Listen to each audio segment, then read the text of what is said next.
Narito na naman tayo para sa isang napaka-sweet at nakakakilig na love story nila Kalingap Edu at Ate Viancy. Tulad mo ay aking makilala. Sa pagpapatuloy ng kanilang love story ay maiba naman ang ating setting. Hindi na si Kalingap Edu ang magsusurprise kay Viancy sa kanilang bahay, kundi si Viancy naman. Nagtipon-tipon ang Kalingap team at ang Kalingap Angels para surpresahin si Kalingap Edu sa kanyang birthday. Halata naman sa mata ni Viancy na parang gusto niya na talaga makita si Kalingap Edu dahil nga matagal silang hindi nagkita gawa ng pagpunta ni Kalingap Edu sa Hong Kong. Happy birthday!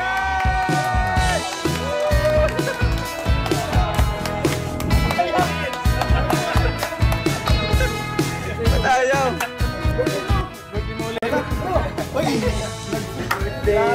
Ayan, may nagpansin. Bakas kay Kalingap Edu ang gulat at saya dala ng surprise para sa kanya. Masayang masaya siya dahil nandoon ang mga taong mahalaga para sa kanya, ang Kalingap team, ang Kalingap Angels at syempre si Viancy.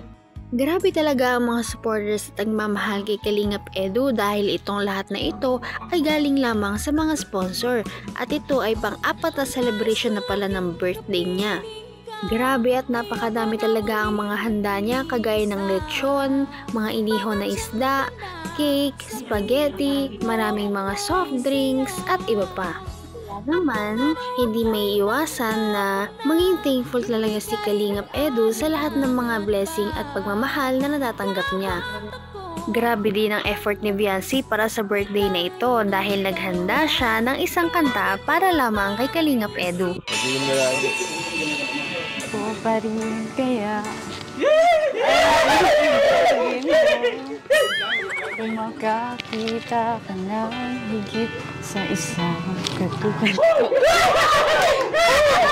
magbabago tulad ng sinabi ko. Ang pag-ibig ko'y para lamang sa iisang puso, sana ay hindi lamang sa labi mo naririnig. Yan ay asahan mo pagkat ako'y tapat sa pag-ibig. Sabihin mo lagi mahal at hindi panandalian kundi panghabang. Grabe pala at napakaganda rin talaga ng boses ni Viancy. Mahiyain nga lang siya pero talented din pala siya.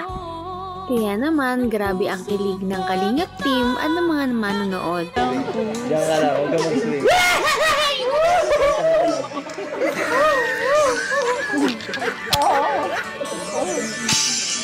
Nagpasalamat naman si Kalingap Edu dahil sa effort ni Viancy para sa kanya. Kahit na hindi pa sila ganun katagal na magkakilala, ay ginawa niya pa rin special ang birthday niya. Message ko lang po na stay humble. Huwag kang magbabago po. Tapos, Patuloy mo lang po yung mga ginagawa mo, yung pagtulong po sa mga nangailangan. Tsaka don't forget to smile po palagi kasi bagay po. tapos. Mag-iingat ka po palagi sa Hindi na may tatago talaga ni Viancy ang kanyang nararamdaman dahil hindi talaga siya mapirmi kapag kausap si Kalingap Edu. Pulang-pula na naman siya na para bang sasabog na naman siya sa kilig. May surprise din ako para sa'yo. Halaan mo. Ay, joke lang. Ito, galing to sa Hong Kong, itong pinadala ko. Ay, pinadala na pati. Pinamili ko. Galing sa Hong Kong. Sana magustuhan mo. Ako sa siya'y nalalaki. Kung ikaw tingin, huwag mong Simple lang to. Teka lang, ibibigay ko muna yung sa ibang bigay ng mga fans mo.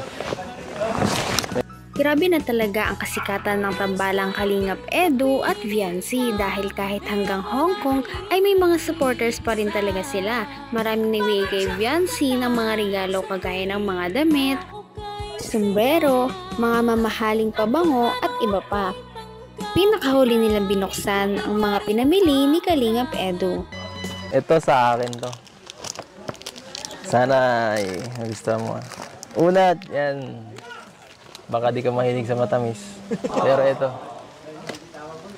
Baka Thank you po. pamigay mo na lang kung gusto mo. At ito. Ito. Tingnan. Bag. Yan.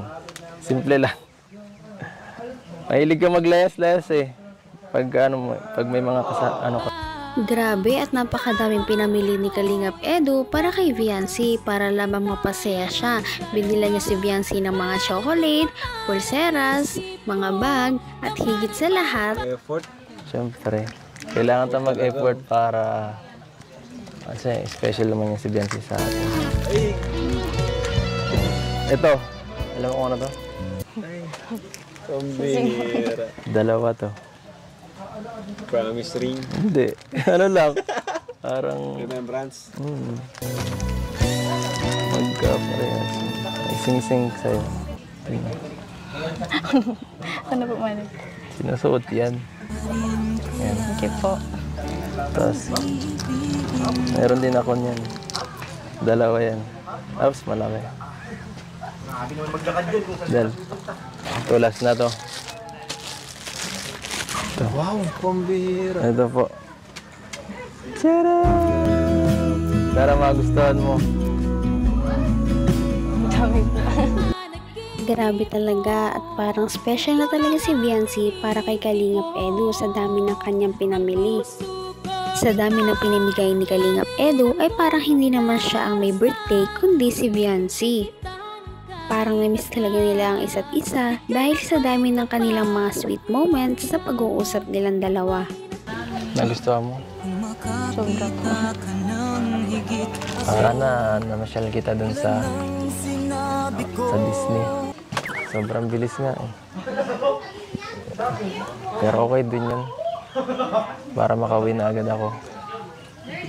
Para makita kita. Miss ko yun.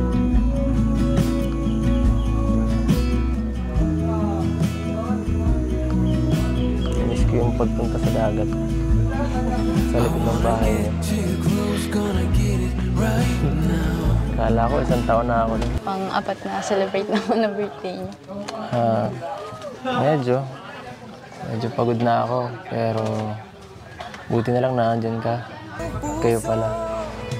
Para alalayan ako sa lahat. Yung isa lang nawawala eh.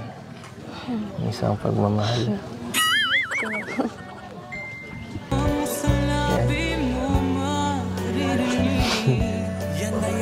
Grabe naman talaga ang pagpaparamdam ni Kalingap Edu na importante si Viancy para sa kanya.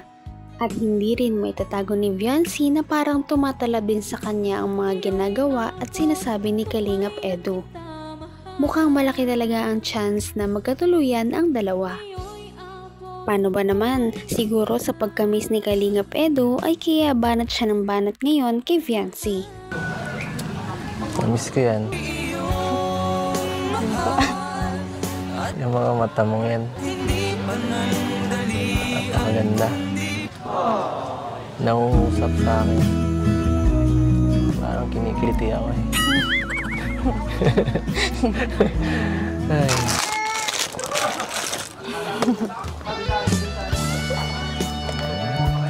Salamat po, parents.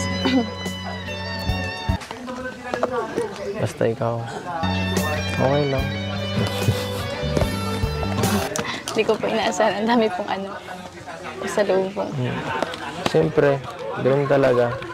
Pag bibigyan mo dapat ang special na tao, dapat siyempre special na. Dinamihan ko na para Grabe talaga ang sunod-sunod na banat ni Kalingap Edu kay Viancy, kaya naman halatang halata na kinikilig na rin ito. Dahil nga sa kanilang tuloy-tuloy na pag-uusap ay parang nag-open up na nga din si Viancy, hindi kagaya dati na hindi siya nagsasalita. Sa kanilang pag-uusap ay makikilala na nila ang isa't isa. Kala ko po kasi wala po kayong pakialam Pakialam sa... sa mga bagay-bagay po. Pwede ba naman yun? Hindi yun mangyayari. Siguro sa iba, oo, pero... Ikaw? Sa'yo? Hindi. Hindi yun bagay sa'yo. Ako ang bagay sa... Thank you. Walang anuman. Basta andito lang ako. Kung kailangan mo ng tulong, kahit ano, chat mo lang ako. At ayun na nga, nagpahayag na ng nararamdaman si Kalingap Edu kung ano ba talaga ang nararamdaman niya para kay Viancy. Dahil dito nagkakaroon na ng idea si Viancy kung ano ba talaga ang pakay ni Kalingap Edu sa kanya, kung pagkakaibigan ba o pagkakaibigan.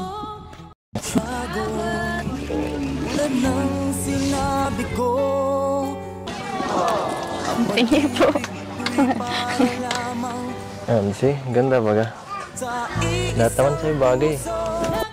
Bagay na bagay talaga silang dalawa para sa isa't isa. Ano na kaya ang mangyayari sa susunod nilang pagtatagpo? Ngayon'y abot kamay. May pag-asa nga kaya si Kalingap Edu kay Viancy? Yan ang ating naabangan sa mga susunod na video. Maraming salamat sa inyong panunood at pakikinig. Bye!